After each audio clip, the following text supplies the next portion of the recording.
let's talk quarterbacks. Oh, yeah, let's do particularly that. 2025.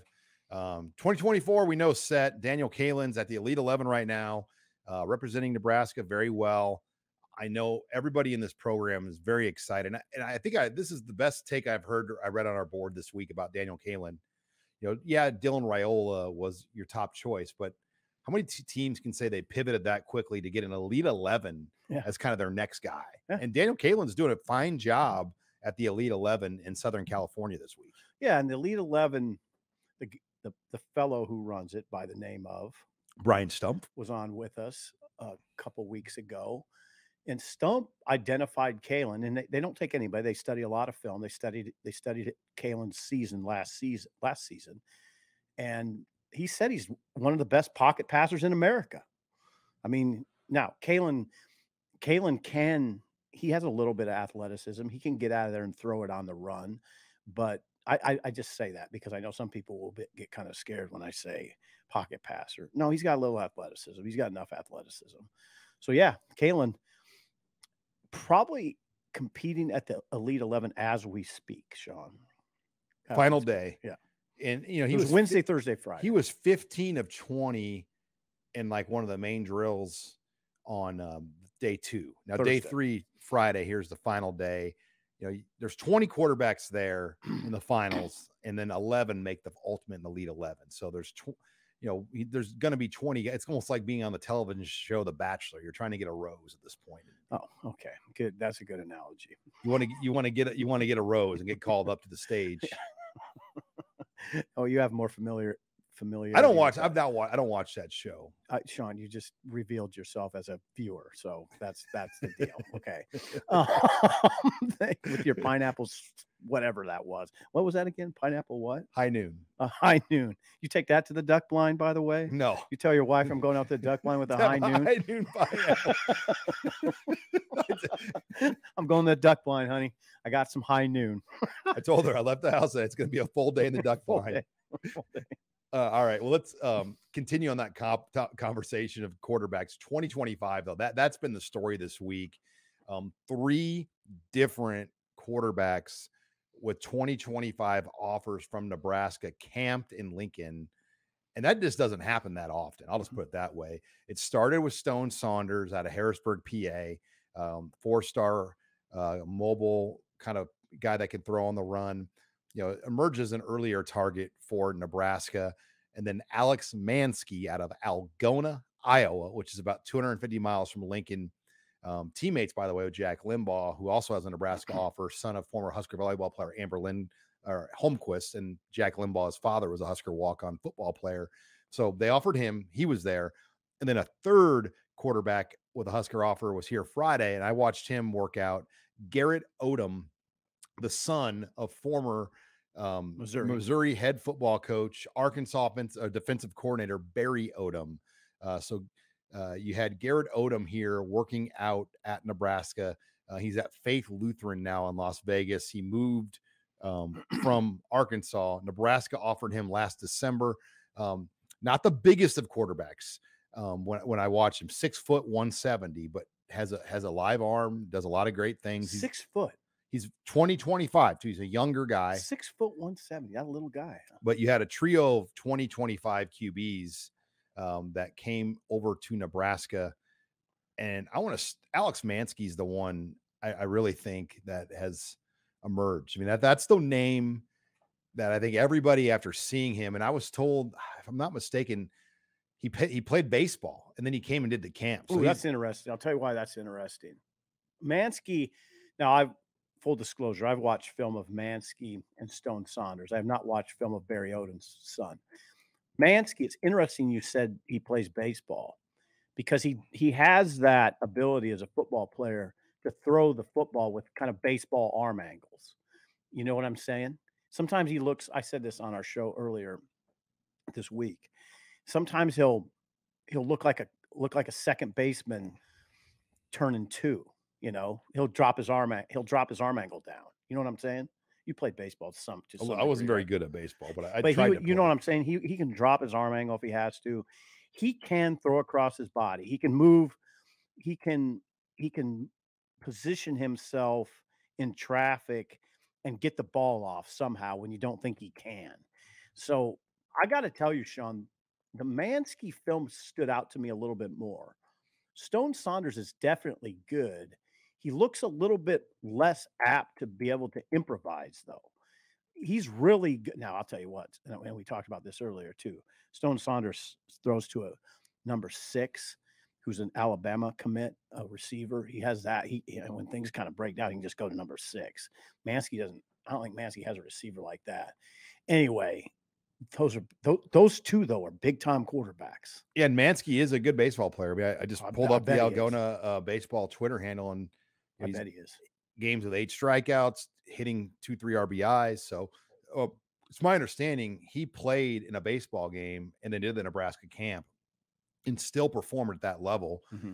Now Manske will be back in Lincoln on Saturday, and this is really shaping up to be a battle between Iowa, Nebraska, and whoever else, and I think Algona is closer to Ames. So it's definitely more of an Iowa State community. If you were going to like kind of divide up Iowa and talk about what the fan base is like there. But this one intrigues me. And the fact that Iowa came in, and Iowa can say, look, we wanted to have them in camp. We had them in camp. We offered. So I'm not going to get that way. Like, oh, they followed their offer. I think that's silly to. I don't even do that. That's happened with Ingerson. Ingerson was, they were kind of offended that Nebraska didn't offer before Pitt. Mm-hmm. And then, that early Pitt offer kind of led him wanting to go to Pitt over the way they recruited him. Okay. And I think recruiting is such a process. You can't get too worked up over things like that. But I do like where Nebraska sits with Alex Manske right now. I think really getting him in here again is a great, great start to targeting him. And I think he could be exciting. I think he could be a 4-star quarterback. Yeah. I really do. Yeah, he's a 3-star right now. Unranked by On3. But I would just invite people, if you have time this weekend, just call up the huddle film and you'll see what I see. It's well, I'll tell you this. Look at the first pass he throws. He completes about a 60-yard touchdown pass right out of the gate. It gets your attention. And I'll tell you, and the kind of the theme of his film is he throws a really good deep ball. He throws the ball downfield very well. It seems like that's the message he's trying to send. He throws it downfield. He's intriguing to watch. And his athleticism is really intriguing. Well, the Notre Dames of the world, where some of those teams begin to recruit in Miami. He's in Miami and Florida and Notre Dame and Oklahoma, Missouri. Those are all their teams that have shown him interest. But Nebraska kind of has a jump. Pittsburgh offered him early. He had never visited campus, though. Wisconsin's previous staff offered him. He doesn't have a re-up offer from the new staff yet. So right now it's Nebraska and Iowa, but I'm sure that's going to grow pretty quickly. Here you go. Here's a good look at it, Sip. Yeah, this might be that first. There's that first throw I was talking about. The kid's not even on the screen. He completes it. Do you see that? It's like Michael. He threw that under duress too, by the way. It's like Michael Bishop's arm. Yeah, he's interesting. He's an interesting player to me. You see a lot of these throws are downfield.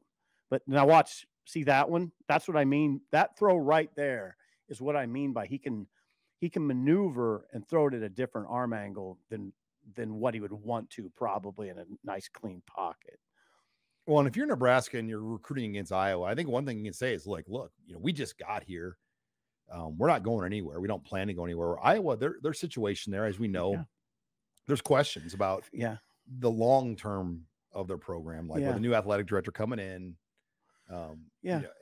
Brian Ferentz has got a deal on his contract, but I think Iowa's going to win the West this year. I'm on record saying that. Well, that'll be the last year of the West, though. So now here's the deal.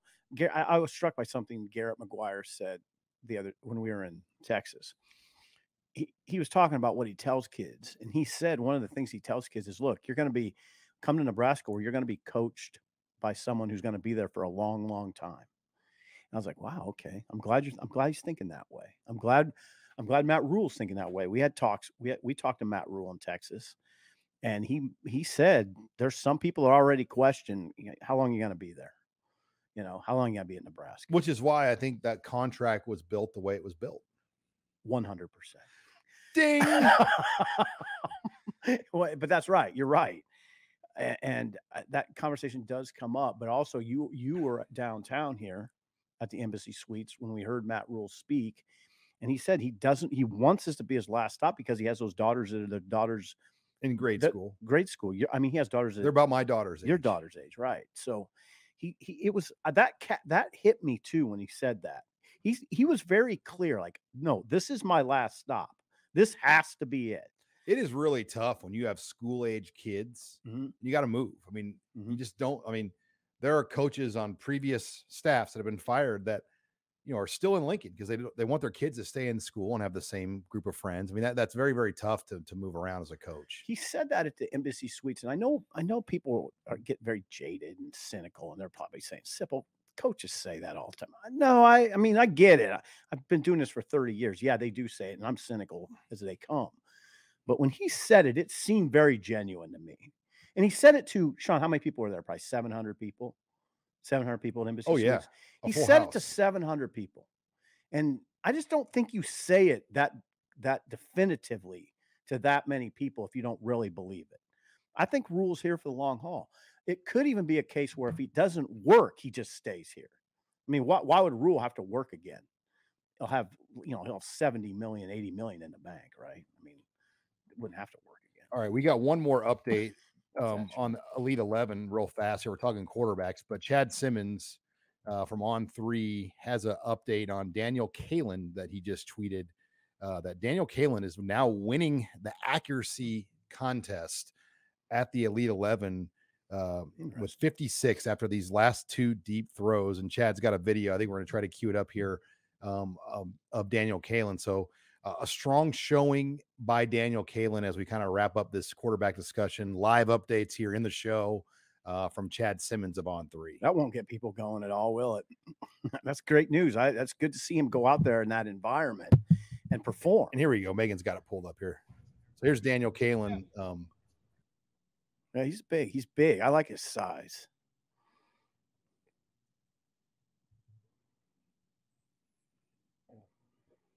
Yeah, there you go, Sean. But yeah, you're getting a good look. Yeah. We've got, and On3's got a lot of boots on the ground right now covering this event right now. Chad Simmons, Charles Power. We are looking live. Is that what you're telling me? Oh, these are just posted on Twitter seconds ago. So he nailed the target twice there, leading the accuracy contest right now at the Elite 11. So Daniel Kalin has a chance to crack that Elite 11, which, Nebraska's had, Josh Freeman and Blaine Gabbert. They never ended up coming here. I mean, to have a guy actually make the true Elite 11, that'd be quite a coup. Patrick O'Brien. Did he make the 11 though? Oh, the final 11? Yeah. No, I'm not talking about the 20 or 25. I'm talking about the 11. No, didn't make the 11. So that's a huge difference